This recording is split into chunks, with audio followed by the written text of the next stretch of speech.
आप सभी को जय मसीह की मेरे प्रिय भाई और बहनों। और नया साल आप सभी को मुबारक हो।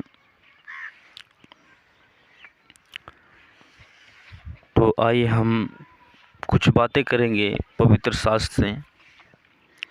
यशायाह की पुस्तक हम देखेंगे, उसका 43-18 वचन देखेंगे। कहता, अब बीती हुई घटनाओं का स्मरण मत करो, न प्राचीन काल की बातों पर मन लगाओ। वचन क्या कहता है? अब बीती हुई घटनाओं का स्मरण मत करो, न प्राचीन काल की बातों पर मन लगाओ। क्यों कहता है ये वचन? क्योंकि जब हम दूसरा कुरिन्थियों उसका 5 और 17 वचन पढ़ते हैं तो यहाँ पर लिखा है, इसीलिए यदि कोई मसीह में है तो नई सृष्टि है, पुरानी बातें बीत गई है, देखो सब बातें नई हो गई हैं। वचन क्या कहता है? इसलिए यदि कोई मसीह में है तो नई सृष्टि है, पुरानी बातें बीत गई है, देखो सब बातें नई हो गई हैं। मेरे प्रियो, बाइबल कहता मसीह में है तो वो क्या हैं? वो नई सृष्टि हैं, पुरानी बातें बीत गई हैं।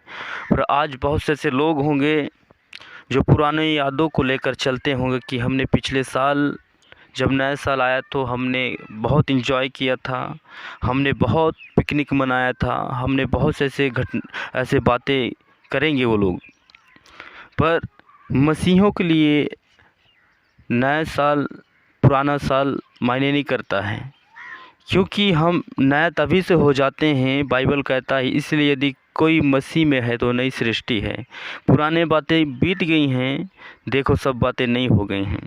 क्योंकि जब हम यीशु मसीह को अपनाते हैं, उसे ग्रहण करते हैं, तो हमारे जीवन में जो पुराने चीज़ रहते हैं, पुराने चीज़ों को हम भूल कर हम नई बातों को करते हैं और हम नए हो जाते हैं।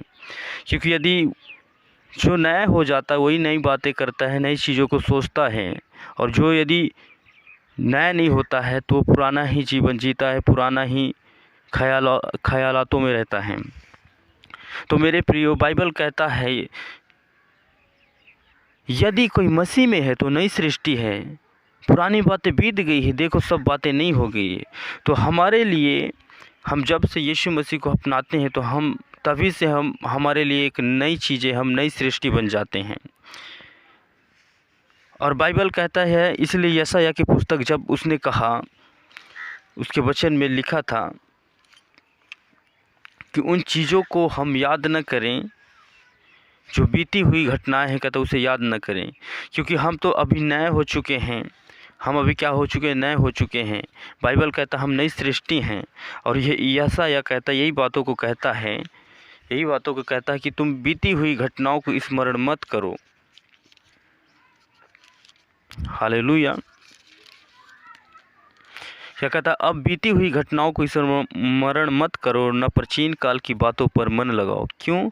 क्योंकि अब हम नई सृष्टि हैं। यदि हम पुराने ही जीवन को सोचेंगे, पुराने ही ख्यालातों पे जाएंगे, तो कई बार क्या होता है ना कि यदि हम एक नए चीज़ को पुराने चीज़ में यदि मिक्स करें तो नया भी क्या हो जाता है, जो पुराने चीज़ों में शामिल हो जाता, तो नया और पुराने में कोई फ़र्क नहीं पड़ता है। इसलिए यदि आप नया चीज़ है और पुराने चीज़ों में शामिल करेंगे तो वो भी पुराना हो जाएगा। हालेलुया। इसलिए बाइबल कहता है अब हम नई सृष्टि हैं, तो पुरानी बातों को क्यों हम स्मरण करें, पुरानी बातों को हम क्यों याद रखें कि हमने पिछले साल में हमने बहुत खूब एंजॉय किया था, पिछले साल में हमने बहुत नशे किए थे, बहुत ये किए थे। मेरे प्रियो, हम नई सृष्टि हैं तो हमें हर एक दिन नई ही सोच रखना होगा, नई ही बातें रखना होगा कि हमें क्या करना है। हमें हमेशा नई नई बातें करना होगा ताकि वो पुराना जीवन हम में ना आए, क्योंकि हम नई सृष्टि हैं। पुराना जीवन क्या था? पाप था, नशे था, व्यभिचार था, लड़ाइयाँ थे, झगड़े थे, ऐसे बहुत से पुराने बातें थी। तो इसीलिए वचन कहता बीती हुई घटनाओं को स्मरण मत करो, न प्राचीन काल की बातों पर मन लगाओ।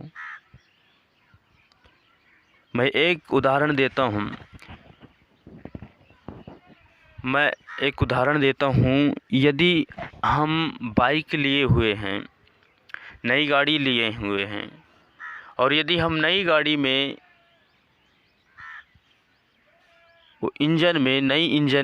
उस नई गाड़ी के नई इंजन में हम यदि पुरान ऑयल डालेंगे तो क्या होगा?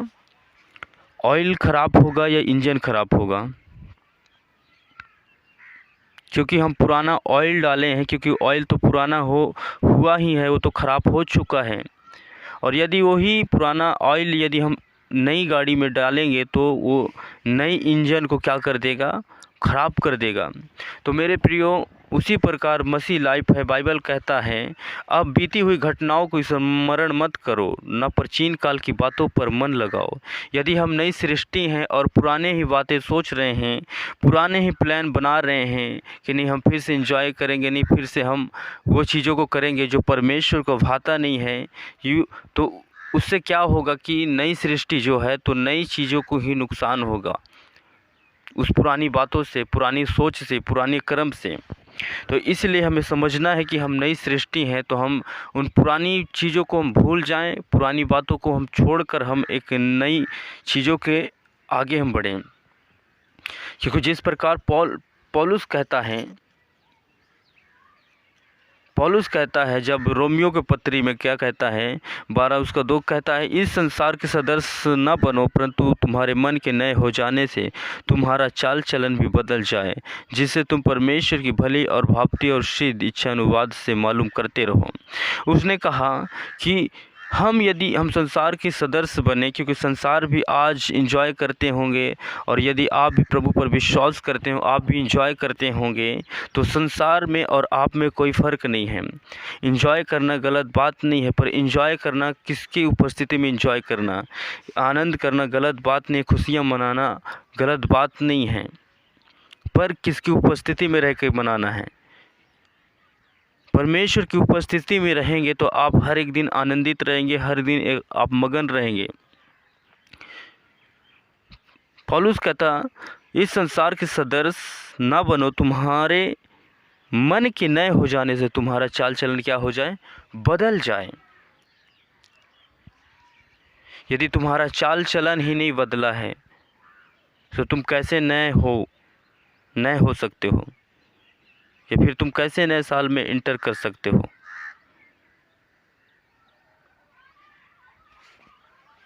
इसलिए हमें इन बातों को समझना बहुत ही ज़रूरी है, क्योंकि जितने प्रभु पर विश्वास करते हैं, हम मसीह में नई सृष्टि हैं।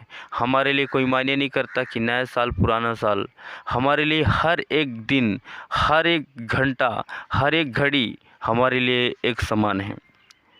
क्योंकि जब परमेश्वर ने इस संसार को जब सृष्टि किया था, उसने कहा, जब उसने रोशनी को बनाया तो उसने कहा कि अच्छा है, और उसने जब दिन को बनाया तो उसने कहा अच्छा है, उसने जब रात को बनाया तो कहा अच्छा है। यानी वो जितने चीज़ों को बनाया तो सब बोलता गया ये सब अच्छा है। तो हमारे लिए क्या मायने रखता है, क्या पुराना साल अच्छा है, नया साल अच्छा है, सब हमारे लिए अच्छा है। इसीलिए हमें नई सृष्टि हैं, हम मसीह में नई सृष्टि हैं, तो हमें पुरानी बातों को छोड़कर हमें आगे बढ़ना है, यीशु मसीह के वचनों को ओर पढ़ना है, और उसके वचनों के अनुसार हमें काम करना है। हालेलुया। तो मेरे प्रियो, इस वचन से आप सभी को परमेश्वर आशीषित करे, और हम छोटी सी प्रार्थना करेंगे। हे सर्वशक्तिमान परमेश्वर पिता प्रभु, इस वचनों को पिता, जितने भाई और बहन पिता सुन रहे हैं, मेरे परमेश्वर पिता, बहुत साल से पिता उनके जीवन में आशीषित कर पिता, उनके परिवारों में, उनके व्यापार में प्रभु जी वो आशीषित होने पाए। और पिता हम प्रार्थना करते हैं पिता, जिस प्रकार आपने 2023 में आपने संभाला प्रभु सभी को, उसी प्रकार प्रभु इस 2024 में प्रभु संभाल प्रभु, और वो नई सृष्टि बनते जाए, होते जाए मेरे परमेश्वर पिता। उन पुराने चीज़ों को याद न करे खुदावन, बल्कि वो नई सृष्टि है पिता। वो नई बातें सोचे पिता कि हमें नई चीज़ें कैसे करनी है, हमें नई चीज़ें क्या करना, हमें फास्टिंग कैसे करना, हमें प्रेयर कैसे करना है, हमें भलाई कैसे करना है। खुदावन यीशु मसीह सबको आशीषित कर इस प्रेयर के द्वारा प्रभु। और पिता, मैं इस विनती प्रार्थना यीशु मसीह के नाम में मांगता हूँ, आमीन।